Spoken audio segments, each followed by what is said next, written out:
أرست زينام بايتوكل تزبي أبزكايدو مبل 33 سرع قبائيو بروجكتات مستمعين سانيتيشنن نمززام زقل أواج سمم لقاح تصديقون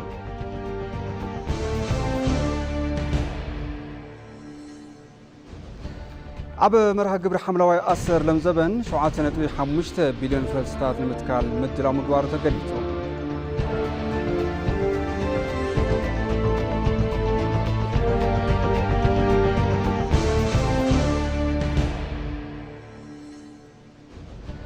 بنيجيرياوي صحفي لبولد استصحف 66 عامታት زوطره مصحف بالعل 50 ዝኮኑ ቋንቋታት ተተርጊሙ ኣብ መላእ ዓለም ከም ሞከስ ተገይሩና ተወስደ ከም ዝርከብ ተሓቢሩ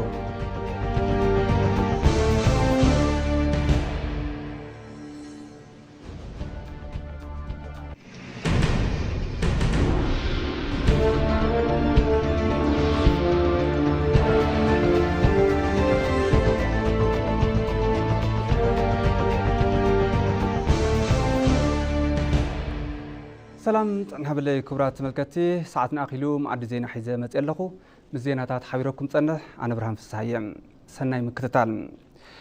بروجكتات مستمعين مززام زقل عواج سمم لقاح صادي غلوم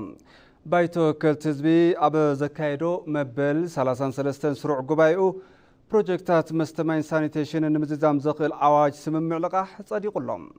اتي بايتو امونغو ايثيوبيان علم لخ محبر لمعاتن نخالأي جزء بروجكت مستمعين سانيتيشنن نمززام زقبر سمم عواج لقاحيو مرميرو اصدقو زلوم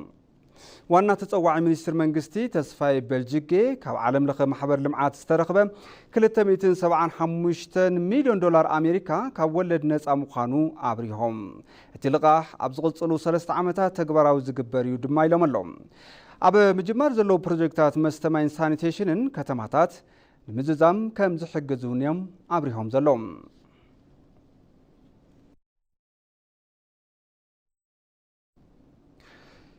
بيت مخري منسترات عبد السالطو مبل 36 سرو عقيبو عبد استفرالي قدات بمزتاي وسانتات محلاليفوم ات بيت مخري عالم لخ افيشن كونفنشن ممحاش أبز غرب رقيق أواج بمزتاية كونفنشن ممحاشو نيتيبيا زهلو روحا بمرأي نباي توكل تزبين كتحلالف بملو دمس وصيلو لهم سالساي وقر حدقا تشكركرتي بوليسي مدحن تمن بريميمن عقن كحسان نموسان زوات رقيق دنبي عمل كيتوم أبز غورزة تدما تي رقيق أواج ببرك هاجر معري سرارحان كلو زلو عدلاينت بعمق الدحر بمزتاي أب نقاريت غازيتا فيدرال تحتيمو كاب زوج العلا جميرو تجوارون كخون بملو دمس توصين لهم بتمساسالي ترافيك مقعزيا مقدين مقطار زوج رقيق دنبي عب زيغاتات زبط حموت قدات أكالن عنوة نبرة مكل خالزلو ربحا بمجنزاب أب نقاريت غازيتا فيدرال تحتيمو كاب زوج العلا جميرو تجوارون كخون بملو دمس وصينيوم ات بيت مخريك قدامين معقلوتن بركة مرتين كل زيغان أب كل كابن بفتحاونات نمبصح عدلاي زخونه كونتا زفترن صريت تبصحنتن فتحاونتن تمرتين مرقاص زخ الحقي موصان زدلي حافشاو اواج تمرتي ملكيتو زقربل رقيق اواج زتيلوم سلازخونه ابتا اواج اقول ذات دحر مكياد نباي توكل تزبي نكم حلالف بملو دمصي اصدقيوم اب موداتا زقرب رقيق دنبي بقعه تمرتي اثيوبيا مرغاغص معقف نموسان زت أمتن تخون نبتي دنبي أقول ذات دحر مكياد أب نقاريت غازيتا فيدرال تحتيبو كابزوت أولو على جميرو تقبارا وين كخون بملو دمسي وسينوم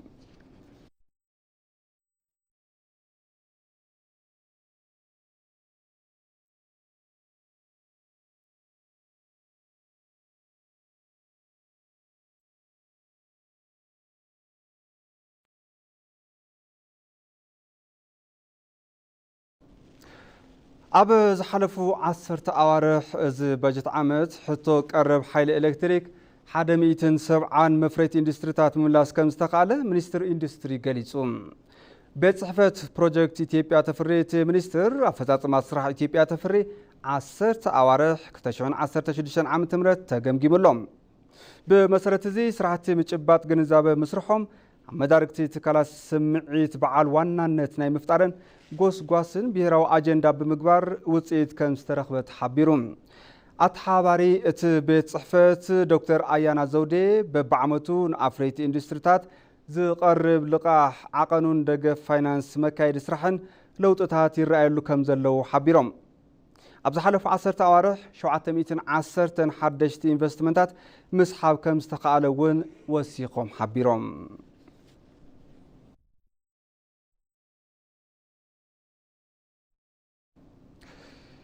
ስራሕቲ ጽገና ሓወልቲ ኣክሱም ኣብ ወርሒ ሓምለ 2016 ዓ.ም ከም ዝጅመር ተገሊጹሎም ብኣምባሳደር ጣልያን ኣብ ኢትዮጵያ ኣጎስቲኖ ፓሊሴ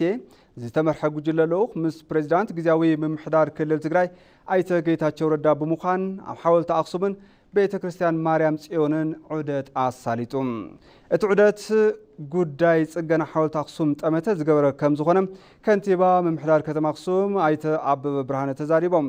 ጽገና ሓወልቲ ኣክሱም ንምጅማር መጸገን መበገስ ዝኸውን 3 ሚልዮን ዩሮ ከም ዝተፈቕደ ቶም ከንቲባ ገሊጾም ስራሕቲ ጽገኑ ድማ ኣብ ዝቕጽል ወርሒ ሓምለ 2016 ዓ.ም ክጅመር እዩ ተባሂሉሎም ንጽገና ሓወልቲ ኣክሱም ዘገልግሉ ናውትታት ኣብ 2012 ዓ.ም ከም ዝኣተወ ይዝከር ክብል ቢሮ ኮሚኒኬሽን ከተማ ኣክሱም ሓቢሩ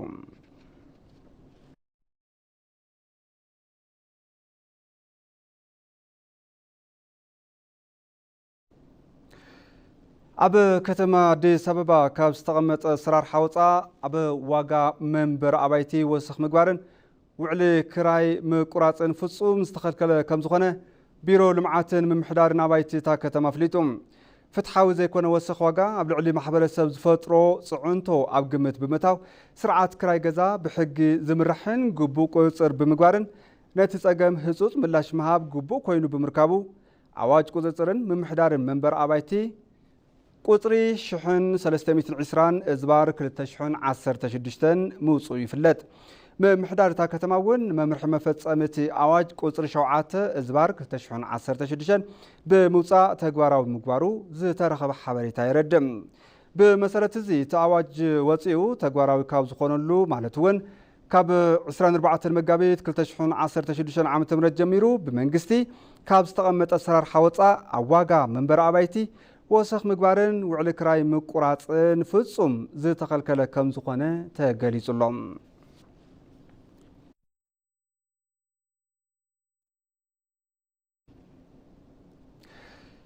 ኣብ ክልል ትግራይ ክወሃብ ዝጸንሐ ብሔራዊ ፈተና ሻምናይ ክፍሊ ምዝዛሙ ተገሊጹ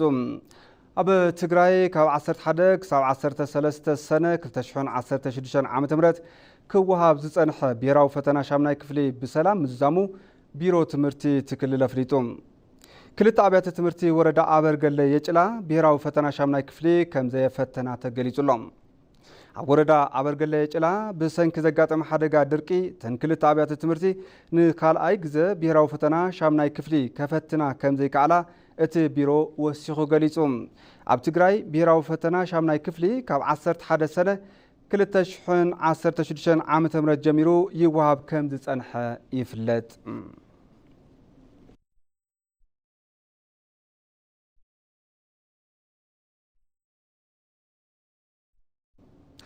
ተበልከቲ ሕዚ ድማ ብዝርዝር ናብ ዝሓዝናዮም ዜናታት ክሓልፍ ኣብ መርሃ ግብሪ ሓምለዋይ ኣሰር ሎም ዘበን 7.5 ቢልዮን ፍልስታት ንምትካል ምድላው ምግባሩ ተገሊጹሎም ን1.8 ሚልዮን ሄክታር መሬት ፈልሲ መትከል ቦታ ምድላው እውን ተሓቢሩ እዩ ንጸብጻብ ዋልልኝ ታምር ናዝሬት በሪሁ መርሃ ግብሪ ሓምለዋይ ኣሰር ዝተጎድኡ መሬታት ንኽሓዊኡ ከምኡውን ዘፈር ሃፍቲ ተፈጥሮ ንህንፀት ቁጠባ ዝሃገር ግድኡ ንኸበርክት ተሓሲቡ ዝተዳለወ መርሃ ግብሪ እዩ ኣብ መርሃ ግብሪ ሓምለዋይ ኣሰር ሎም ዘበን 7.5 ቢልዮን ፈልስታት ንምትካል ምድላው ዝተገበረ እንትኸውን በዚ እውን ንዕቀባ ሓመድን ማይን ጠመተ ተዋሂቡ እናተሰርሐ ምዃኑ ኣካብ ቴክኒክ ኮሚቴ መርሃ ግብሪ ሓምለዋይ ኣሰር ዶክተር አደፍርስ ወርቁ ገሊጾም የኮሚኒቲ ላንድ የሆነ ነው በአብዛኛው የሚሆነው ይሄን መብዛሕትኡ ኮሚኒቲ ላንድ ዝኾነ እዩ ዝኸውን እዚ ዝተጎድአ መሬት ንክሓዊ ተኸላፈልቲ ማእከል ዝገበረ ምንቅስቃስ እዩ እናተካየደ ዘሎ كم حجر كباب حدنت شمونت مليون هكتار مريت تفليلهم لوم زبن كاب كالوت عامتات زحشيو نبلو كابت استفلي حدنت شمونت مليون هكتار مريت كباب شمونت 100,000 هكتار جيو ريفرنسد كوينيوم نمرها قبر حملو أسر لوم زبن استفلاليو عليه تلوم فلستات تداليوم يوم لذيه ل 7.5 بليون يدن نزي 7.5 بليون فلستات دني شامباقون استفلاليو ناي حرشا طمور عاليت أزرت يوم كابزياتهم نفرامره نعقب حمدن ماهين زوعلو عاليت ونالو نقلب انسسات زوعلو نصبقا كتما زخونو ونالو فلسط أبياتاتو ون بزي ملكوعنا فلالينا مديمنا زلنا مرها قبر حملو أسر بحلوة خبابن سرحة حرشان وطئيت نخركب نا قبر مخانوون تاقليج يوم هذا شارع مرها قبر የደን ሽፋናችንን እያሻሻለ ነው መርሃ ግብረ ሐምለዋይ አሰር ሽፋን ደኒ እናንተ ማሐይሸዩም በኻለ ወገን ድማ ምብራስ ደኒ ንኽንኪ ብልዑል ኩነታት አብርክቶለዎ ቅድሚ ሕዚ ምህርቲ ዘየፍር ዝነበረ መሬት ምህርቲ ናብ ምሃብ እናተመለሰዩም አበ ትግበራ መርሃ ግብረ ሐምለዋይ አሰር ትምህርት ተወሰደሎም ውስንነታት ምህላውም ዶክተር አደፍርስ ገሊጾም ትክክለኛውን ዝርያ በትክክለኛው ቦታ ትክክለኛ ዝኾነ ዓሌት አበ ትክክለኛ ቦታ ዘይምትካል ማለት እውን ናይ ቆላ ኣብ ደጉዓ ናይ ደጉዓ ድማ ኣብ ቆላ እንተኾኑ ፈልስታት ዝድለ ምህርቲ ኣይህቡን ኣብ ከባቢ ከተማ እውን ተመሳሳሊ ጌጋታት እዮም ነይሮም ሕዚ ብዝተወሰነ መልክዑ እናተመሓየሸ እዩ እዚኣቶም ሙሉእ ብሙሉእ ንክቕረፉ ብሚድያ ብዝተፈላለዩ ፕላትፎርምታት ክንኪዩ ዝግብኦም ኢልና ብዝርዝር ዘውፃእናዮም ዕንቅፋታት ኣለው ዝተተኸሉ ፈልስታት ንኽፀድቁ ድማ ግቡእ ክንክን የድልዮም እዩ እንተዘይኮይኑ ምትካልና ትርጉም ኣይህልዎን ማለት እዩ ከም ሃገር ብመርሃ ግብረ ሐምለዋይ ኣሰርሎም ዘበን መሊስካ ሕውየት ዘድልዮም ልዕሊ 54 ሚልዮን ሄክታር መሬት ምህላው ሓበሬታታት የመላኽቱ ዝኾነ ዓይነት ሕቶ ክፍታሕ ዝኽእል ብሰላማዊ መንገዲ ስለ ዝኾነ ንሰላም ቀዳምነት ክወሃቦ ከም ዝግባእ ተገሊጹ ንኽልተ መዓልታት ኣብ ባህር ዳር ክሳለጥ ዝጸንሐ ኮንፈረንስ ሰላም መግለጺ ቅዋም ብምውፃእ ተዛዚሙ ብላዕሎት መኮንናት ሰራዊት ምክልኻል ዝተመርሐቲ ኮንፈረንስ ሰላም ካብ ዝተፈላለዩ ዞባታትን ምምሕዳር ከተማታትን ዝመጹ ክፋላት ሕብረተሰብ ተሳቲፎም እዮም እቲ ኮንፈረንስ ሕቶ ሕብረተሰብ ብግልጺ ዝተልዓሉሉን ሕብረተሰብ ንሰላም ዘለዎ ድሌት ዝተረኣየሉን ምዃኑ ኣብ መግለጺ ቅዋምቲ ኮንፈረንስ ተሓቢሩሎም አሁን ላይ አንጻራዊ መረጋጋት ቢኖርም ወደ ቀድሞው ሰላሙና ወደ ዘላቂ ልማት ለመመለስ ግን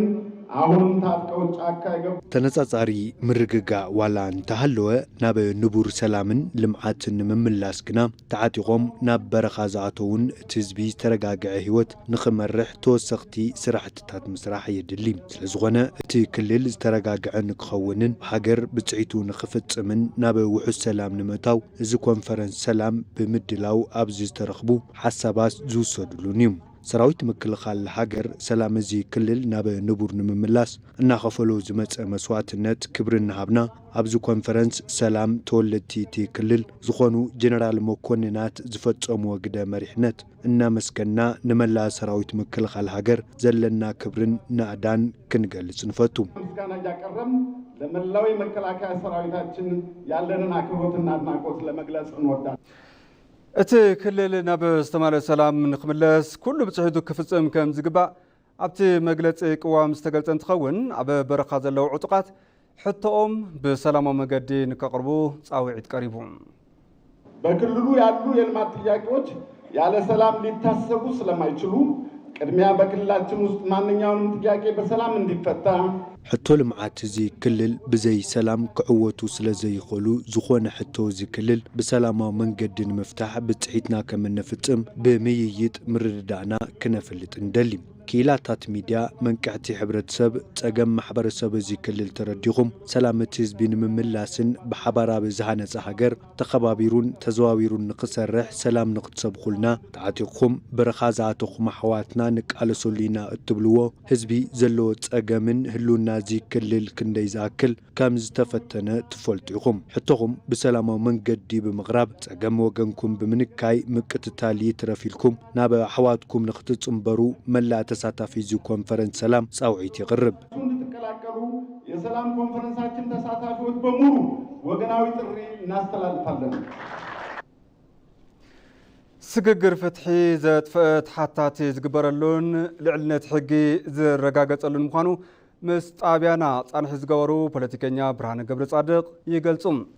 زحلفوا تحسيتات سبعة مثلا بدلاتن بفتحن قرتان بمحلاف سلام زعسل حجر المنات نقولو ذا ساتف بوليسي سججر فتحي عقداس مخانوون يأمن لعل كل دما كيدي سججر فتحي تحتات النت فتحن عرقن زعسللو بمخانو بتخرت كسرحلو كم زقبا تقليص لهم ጌታቸው አለሙ ዝርዝር አለው ኣብ ታሪክ ሃገረ መንግስቲ ኢትዮጵያ ኣፈላልያት ፖለቲካ ብሰላማዊ መገዲ ተኣልዮም ከም ዘይፈልጡ ብዙሓት ዝስማዕምዑሉ ጉዳይ እዩ ምክንያት እዚ ድማ ኣፈላልያት ፖለቲካ ብዘተ ብኢህን ምህንን ብሰላማዊ መገዲ ናይ ምፍታሕ ልምዲ ምእንታን ንክህሉ መንግስቲ ኢትዮጵያ ዝተፈላለዩ ፕሮግራማት ሓንፂፁ ይሰርሓሎም በዚ ድማ ነቲ ነባር ፖለቲካዊ ፀገም ብሃገራዊ ምክክር ከም ዝፍታሕን ነቶም ናይ ቀረባ ፀገማት ድማ ብስግግር ፍትሕን ተሃድሶን ንክእረሙ ብዘኽእል መልክዑ ይስራሓሎም ኣብ ኢትዮጵያ ተረኽ በዳልን ተበዳልን ንምቕራፍ ስግግር ፍትሒ ቁልፍ መፍትሒ ምዃኑ ሰሙያት ዓውዲ ይገልጹ ስግግር ፍትሒ ሃገራት ኣብ ዝተፈላለዩ እዋናት زقاتمون ፀገማት ብዕርቂ ብፍትሕን ተሓታትነትን ተረጋጊጹ ምእንታን ክፈትሑ ከም ኣገዳሲ ምዕራፍ ዝቁጸር ከይዲ እዩ እዚ ድማ ኣብ ኣህጉርና ኣፍሪቃን ኣብ ዝተፈላለዩ ሃገራት ዓለምን ድሕሪ ምፍታኑ ነተን ሃገራት ከሳግረን ምኻሉ ይዝረበሉ ኣብ ኢትዮጵያ እውን ኣብ ቀረባ እዋን ብዘይሻራው ኣካላት ንክረቅቕ ድሕሪ ምግባር ነቲ ዝቐረበ ፖሊሲ ስግግር ፍትሒ ብቤት ምክሪ ሚኒስትራት ጸዲቑ እዩ እዚ ስግግር ፍትሒ ዘጥፍአ ዝእረመሉ ምዃኑን ብፍላይ ንህዝቢ ትግራይ ከም ዝጠቅምን ምስጣብያና ኢቲቪ ትግርኛ ጻንሒት ዝገበሩ ፖለቲከኛ ብርሃነ ገብረ ጻድቅ ገሊጾሙልና ስግግር ፍትሒ ክረጋገጸሎ ፍትሒ ወቀቲ ዋና ፍትሒ ክረጋገጸሎ ማለት ዘጥፍአ ተሓታት ዝግበረሉ ወይ ድማ ህዝቢ ፈሊጡ ወይ ቅርታ ዝግበረሉ ስርዓት እናፈጠርካ ንኢትዮጵያ ዝጠቅም ኩል ነቲ ናፍትሕን ለን ዘለና ንኢትዮጵያ بعين ኢትዮጵያ እንዳርአኻ መኻዲቱ ዋና ካውን ዝኽእል በተለይ ድማ ምስና ናይ ባዕልና ክልል ተታሒዝናዮ ጣዕሚ ህዝብና ብፀገም ዝነበረሉ ህዝቢ እዩ ሕጂውን ኦልሞስት ናይ ድምፅ ተኸሲ ተቋሪፅሉ ተወሰነ መሰረተ ልምዓት ተማሊኡሉ ሰየ ንብል ንኸውን ግን ገና ካብ ስጋት ዝወፀ ህዝቢ እዩ ዘለና ስለዚ ስግግር ፍትሒ በተለይ ንዓና ብጣዕሚ ፍሉይ ረብሓ ኣለዎ ዝሃገር ዝተገበሩ ስርዓታት ፍትሒ ዘይተዓወቱ ምዃኖም ዝግለጽ ኮይኑ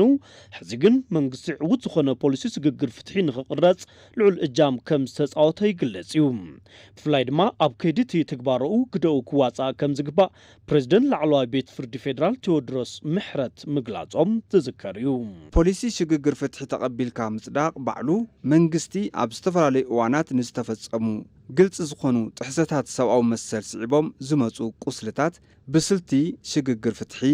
ንሓንሳእን ሓዋሩን ንምሕካም ዘለዎ ተበግሶ ዘርኢ እኳ እንተኾነ እቲ ፖሊሲ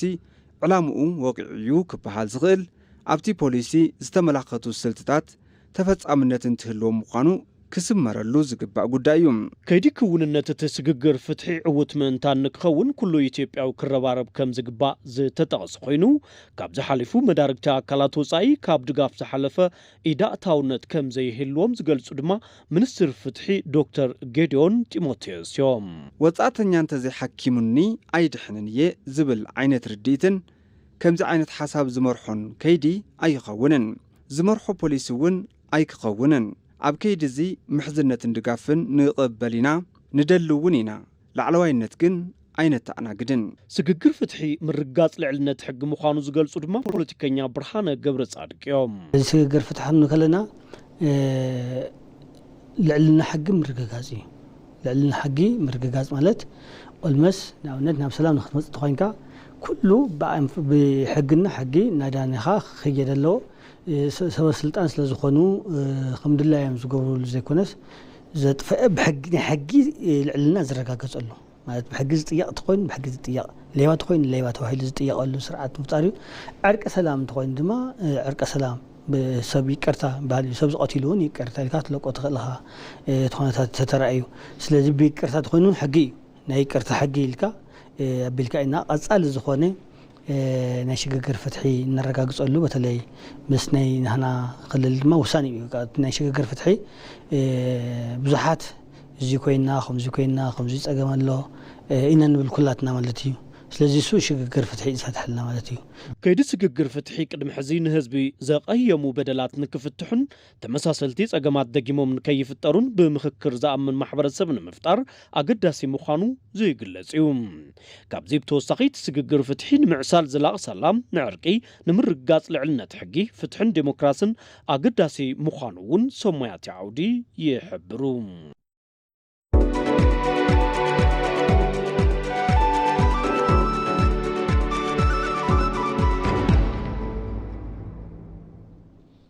زين عداقام لعلي 7 سب هافتي وشت عدي زتساتف له مدرخ غوسغواس يكايد لهم اتي اب بارك اندستري بولي لمي زكايد زلو مدرخ مريتنا سب هافتات زبل مري حساب كم زلو تغليصوم بكوربوريشن لمعات باركتات اندستري اثيوبيا استدالو مدرخ انتخون نقلت اوارح زصنح مدرخ غوسغواس يتبايلو لهم بمفلفلاينت حساب قداماي منستر رابي احمد بيلو عقمي سبافتي ويستعد المعواين حدشت انفستمنتات بستارت اب نكجمرون بمسارات استوهابه انفت استرالو كم زخونون تغليصوم بمسارات زيت مدرخ نهاجر بوقل كوبانياتات مچو كونتات كفطري زبل تصويت كم زلو تغليصوم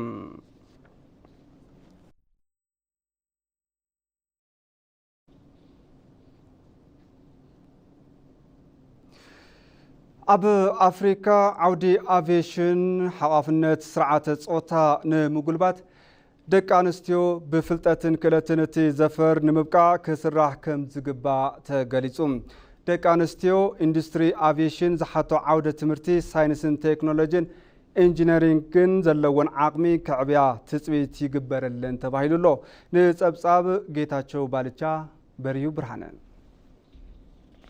حبراو عداقا مبراقن ماخلاين افريكا ويدما كوميسا مس مينستير دقا انستيون محبراو قداين اب اندستري افيشن زلو معرنت سرعة صوتان دقا انستيو اب تعودي زلوون عدلاتن زملكات عودة مصنعتي اب اديس ابابا اكايدولو دايركتور سرعة صوتان محبراو قداين حبراو عداقا مبراقن ماخلاين افريكا ويدما كوميسا بياتريس حاموسوندي اب اندستري افيشن افريكا حقافنت سرعة صوتا مسارتاو لوطي زدليو مخانو يزاربا اب ودب حبرات منقستات شتوتات زلاق لمعات كمون اب اجندا 2033 نزفر افيشن حويسو اب كل عودتات معرنت صوتان مبقع دقا انستيون تخرت زتوهابو زعبا مخانو ازخاخيرنا اللوا empowering our girls ኢንዱስትሪ አቪዬሽን ብዛሓቱ ፍልጠትን ክእለትን ደቂ አንስትዮ ብቕዓት ንኾና መስራሕ ይድሊ ኣብ ኢንዱስትሪ አቪዬሽን ኣብ ኩሉ ደረጃ ሓቋፍነት ስርዓተ ጾታ ብቐጻልነት ንኽረጋገጽ ምስትካላት ዘሎ ምሕዝነት ክጉልበት ይግባእ ኣብ ሚኒስቴር ደቂ አንስትዮን ማሕበራዊ ጉዳይን ዋና ፈጻሚ ስራሕ ሓለዋ መሰል ደቂ አንስትዮ ስለሺ ታደሰ ኣብ ኢትዮጵያ ኣብ ዓውዲ አቪዬሽን ብጽሒትን ተሳትፎን ደቂ አንስትዮ ዘበርኹ ዕድላት እናተፈጠሩ ከም ዝመጹ ይዛረቡ እዚ እውን ኢትዮጵያ ኣብ ምብቃሕ ደቂ አንስትዮን ማዕርነት ስርዓተ ጾታ ንምርጋጽን ካብ ውሽጢ ዝወገነቶም ተግባራት ሓደ ምዃኑ አረድዮም እዮም Ethiopia has done a lot in the progress of women empowerment ኢትዮጵያ ደቂ አንስትዮ ኣብ መንግስታውያን ኮኑ ዘይመንግስታውያን ትካላት ዘለዎን ተሳትፎን ምዕባይ ብርክት ዝበሉ ስራሕቲ ፈጺማያ ስለዝኾነ ንብድሕሪአን ዝስዕባ ህፃናት መርኣያ ዝኾና ደቂ አንስትዮ ፓይለታትን ቴክኒሻናትን ክንርኢ ክኢልና ኢና ኣብ በዓል መዚ ሲቪል አቪዬሽን ኢትዮጵያ ፈጻሚት ስራሕ ተሳትፎን ሓቐፋይነትን ደቂ አንስትዮን ማሕበራዊ ጉዳያትን መስከረም ገብረ ሚካኤል በዓል መዚ ሲቪል አቪዬሽን ኢትዮጵያ ናብ ዓውዲ አቪዬሽን ዝመጻ ደቂ አንስትዮ ግንዛቤ ዓቲረን ንኽኣትዋ ምስ ላዕሎት ትካላት ትምህርቲ ተቀራሪቡ እናሰርሐ ከም ዝርከብ አብርሄኔን በተቻለ አቅም ሴቶች ኢንዱስትሪውን እንዲያውቁ በዩኒቨርሲቲዎች ላይ ስለ ኢንዱስትሪው የማስተዋወቅ ስራ ብዝተኻል ዓቅሚ ደቂ አንስትዮ ነቲ ኢንዱስትሪ ክፈልጦ ናይ ምላይን ኢንዱስትሪ አቪዬሽን ናይ ደቂ ተባዕትዮ ዝብል አረዳድኣ ናይ ምልዋጥ ስራሕ ምስ ዩኒቨርሲቲታት ብምትሕባር ዛዕር እናተኻየደ ይርከብ ከም ጸብጻብ ግልጋሎት ዜና ኢትዮጵያ ኣብ ተዓውደ መጽናዕቲ ኣብ ዓውዲ አቪዬሽን ደቂ አንስትዮ ዝረኽብኦም ዕድላትን ኣብ ማዕርነት ስርዓተ ጾታን ግንዛበ ዘዕብዩን ትኹረት ኣብ ዝጠልቡ ዋኒናትን ዘተ ተኻይዱ እዩ ሕዚ ድማ ናብ ዜና ወጻኢ ክሰግር ናይጄርያ ካብ ዘፍረየቶም ጸሓፍቲ ልበወለድ ቺንዋ ቼቬ ተጸርሕ እዮም ቲንግስ ፌል አፓርት ብዝብል አርእስቲ ዝሕተሞን ናይጄሪያ ቅድሚ ባዕዳዊ መግዛእቲ ዝነበራ ታሪክ ዝድህስስን መጽሓፎም ዝዝከር እዩ። እዚ መጽሓፍ 66 ዓመታት ዘቑፀረ እንትኸውን ልዕሊ 50 ብዝኾኑ ቋንቋታት ተተርጊሙ ኣብዚ ሕዚ እዋን ኣብ መላእ ዓለም ከም መወከሲ ተገይሩ እናተወስደ ይርከብ። ንጸብጻብ ሳራ ሳህለስላሴ ሙሉ ብርሃን ግርማይ Things Fall Apart by Chinua Achebe. ብናይጀርያ ፍሉጥ ጸሓፊ ቺንዋ አቼቤ ዝተጻሕፈ ቲንግስ ፋል ኤፓርት መጽሓፍ ብርክት ብዝበሉ ሰባት ዝተነበበን ዝተፈትወ መርኣያ ዘመናዊ ስነ ጽሑፍ አፍሪካ ተገይሩ ዝውሰድ ዓብይ መጽሓፍ እዩ። እዚ መጽሓፍ ከም መጣቐሲ ትምህርቲ ኣብ መላእ ዓለም ኣብ ረብሓ እንዳውዓለ እውን ይርከብ እዩ። መጽሓፍ ቺንዋ አቼቤ ዝተሓተመሉ ዓመት ንምዝካሩን በብዓመቱ ሰነ 10 መዓልቲ ቲንግስ ፋል ኤፓርት ተገይሩ ይውሰድ እዩ። كما قوز أزرع فرنجي سنة 1957 عام تمرت نحت مزبقة إز مزحف نزحلفو 66 عامتات بدعم تفتيوم كابس تنببو مزحفة أفريقيان أبقد مسرع مخانوين مرداتات يحبرو يوم أبو زمناوي سنة صحف أفريقيا تجيرو زوستر تينغس فال إبارت البول المتحف بركت بزبالو قانقواتات كابس تترجم متحفة أفريقيا قدام يبركي يحزيو እቲ መጽሓፍ ቅድመ ባዕዳዊ መግዛእቲ ብዛዕባ ዝነበረት ናይጀርያ ዝድህስስዩ ንባህሉን ንመንነቱ ዓብይ ቦታ ዝህብ ብዛዕባ ዝነበረ መራሒ ገጸ ባህሪ ኦኳንኮ ተጠቂሙ ብዘርአና ፍሰት ታሪክ ክንደየናይ ብዝኣክል ብርኪ ሃፍቲ ህዝቢ እናወደቐ ከም ዘሎን ባዕዳዊ መግዛእቲ ኣብቲ ከባቢ ምስፋሕ ውስዒቡ ምውዳቑ ዘርአሉ ዓብይ ስራሕ እዩ produce a story about my people which was unique to them. It's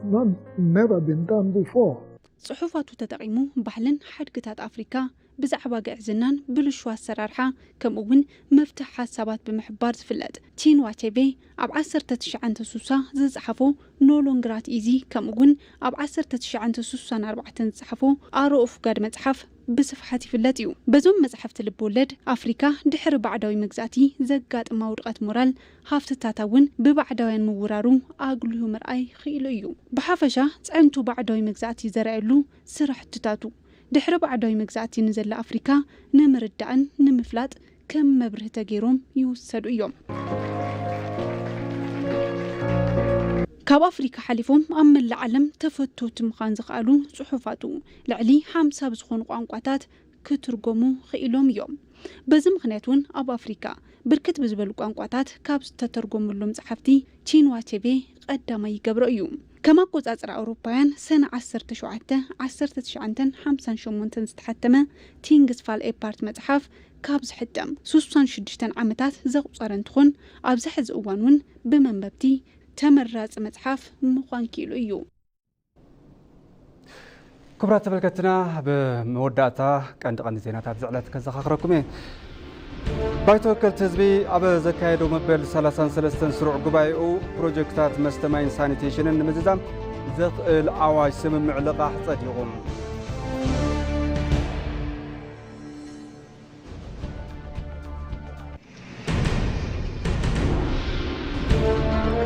أب مرها قبري حملة ويأثر لم زبن شوعتنا تحمش تبيلن فلسطات المتكال مدلا مقبار تقليسو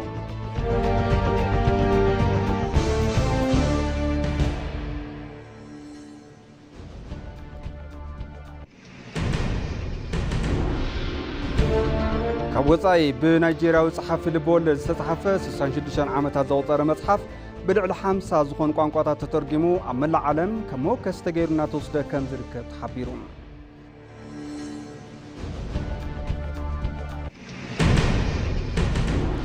باركاست مركتي مع الزينة بزيزاتنا لنا سلام كتالكم عزينا نمسكن سلام